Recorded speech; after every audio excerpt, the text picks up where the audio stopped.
like, comment, and subscribe ya.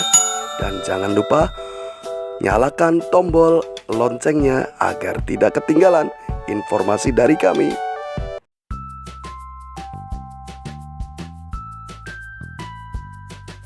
Assalamualaikum warahmatullahi wabarakatuh.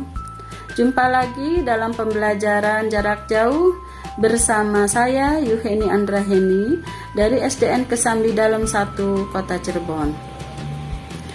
Anak-anak, dalam kesempatan ini Ibu akan memberikan pelajaran di kelas 5, tema 5, subtema 3, pembelajaran 5 dan 6. Sebelum kita belajar, Ibu ingin mengingatkan kepada kalian bahwa di masa pandemi sekarang ini kita harus selalu menjaga kesehatan kita dan melaksanakan protokol kesehatan. Apa saja sih protokol kesehatan? Yaitu kita menerapkan 5M, yaitu 1. Memakai masker. Jadi kalau kemana-mana kalian harus menggunakan masker ya. Kemudian menjaga jarak, mencuci tangan menggunakan sabun dan di air yang mengalir. Kemudian menghindari kerumunan dan mengurangi mobilitas ya. Jadi jangan terlalu banyak keluar rumah ya. Kurangi mobilitasnya. Nah, anak-anakku sekalian, sebelum pembelajaran dimulai, marilah kita sama-sama membaca doa. Bismillahirrahmanirrahim. Robbi zidni ilma warzuqni fahma. Ya Allah, tambahkanlah aku ilmu dan berikanlah aku rezeki akan kepahaman. Ya, selesai. Nah, dalam kesempatan ini Ibu akan memberikan materi pembelajaran mengenai 1. Membuat peta pikiran. 2. Faktor-faktor yang mempengaruhi keseimbangan ekosistem. 3. Karya seni rupa Nusantara. 4. Bahasa Indonesia sebagai bahasa persatuan. Dan 5. Kriya anyam. Anak-anak, untuk membuat peta pikiran, kita harus memperhatikan langkah-langkahnya ya. Bagaimana langkah-langkah membuat peta pikiran? Yaitu 1. Tuliskan ide pokok dari setiap paragraf. Kemudian temukan kata kunci setiap paragraf. Kemudian 3. Rangkailah ide pokok atau kata kunci tersebut menjadi sebuah bagan. Dan 4. Catatlah informasi-informasi penting dari teks. Anak-anakku sayang, perhatikan contoh peta pikiran berikut. Nah, di sini ada ekosistem. Kemudian peta pikirannya, nah dari ekosistem itu apa saja? Kata kuncinya, pengertian ekosistemnya, komponen ekosistemnya, kemudian contoh ekosistemnya, keseimbangan ekosistemnya. Nah, Ibu yakin pasti kalian akan bisa membuat peta pikiran ya. Anak-anakku sayang, tadi kita sudah membicarakan tentang ekosistem. Lalu faktor-faktor apa saja yang dapat mempengaruhi ekosistem, keseimbangan ekosistem? Di antaranya faktor alam. Nah, faktor alam adalah peristiwa alam yang dapat mengganggu keseimbangan ekosistem. Umumnya berupa bencana alam. Nah, apa saja sayang? Yaitu bencana alam itu contohnya seperti gunung meletus, gempa bumi, kemudian tsunami. Itu bencana itu disebabkan oleh alam. Nah, ada juga faktor yang dipengaruhi oleh aktivitas manusia, yaitu adalah kegiatan manusia dalam memanfaatkan sumber daya alam yang dapat mengganggu keseimbangan ekosistem.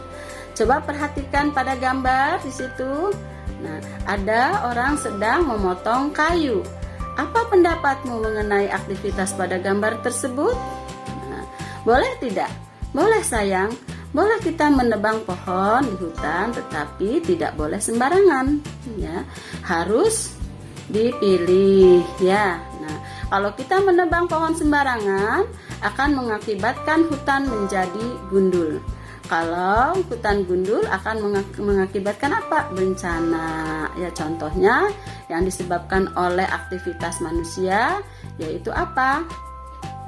Banjir, ya. Apabila hutan gundul, maka pada musim hujan akan terjadi banjir, pada musim kemarau akan terjadi kekeringan.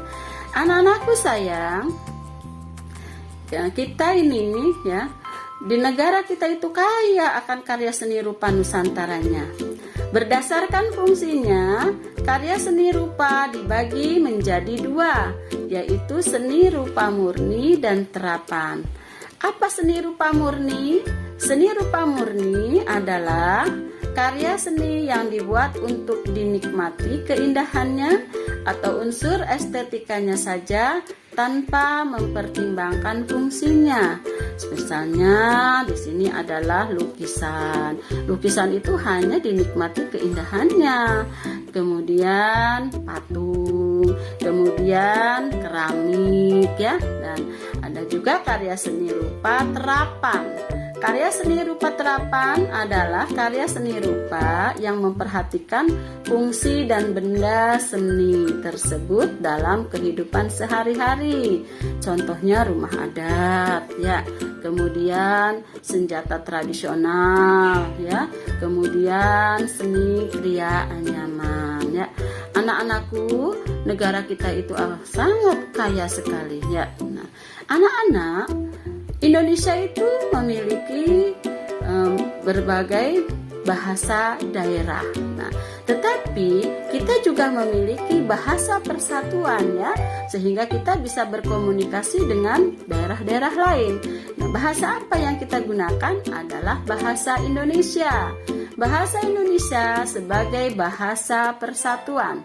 Bahasa Indonesia merupakan alat komunikasi yang mempersatukan seluruh bangsa Indonesia.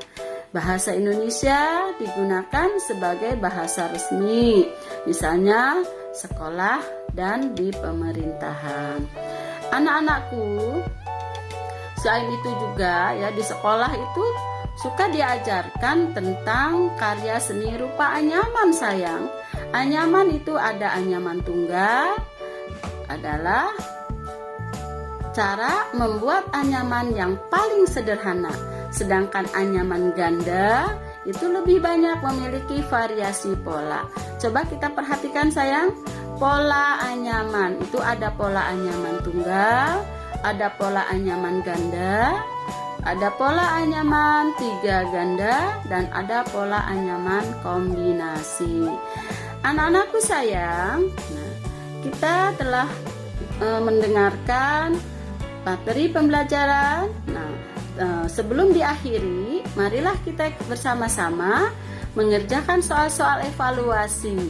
Ibu yakin kalian bisa mengerjakannya karena kalian memperhatikan apa yang dijelaskan oleh ibu. Ya, ibu bacakan ya. 1. Pokok pikiran dalam sebuah paragraf dapat dipahami dengan mudah melalui, coba siapa yang bisa? Iya, melalui kalimat utama. Dan kedua, kegiatan manusia di bawah ini yang dapat mengganggu keseimbangan ekosistem adalah, ayo siapa yang bisa jawab? Ayo, yang mempengaruhi keseimbangan ekosistem. Iya, jawabannya D, melakukan pembakaran hutan untuk membuka lahan. Nomor 3, peristiwa alam di bawah ini yang dapat mengubah keseimbangan ekosistem secara tiba-tiba adalah apa yo? Betul. Ya, pinter, jawabannya adalah A, terjadinya gunung meletus dan gempa bumi. Keempat, coba, tari merak adalah tarian dari daerah Jawa Barat yang menggunakan banyak properti. Properti di bawah ini yang tidak digunakan pada tari merak adalah apa coba? Betul, jawabannya adalah pedang.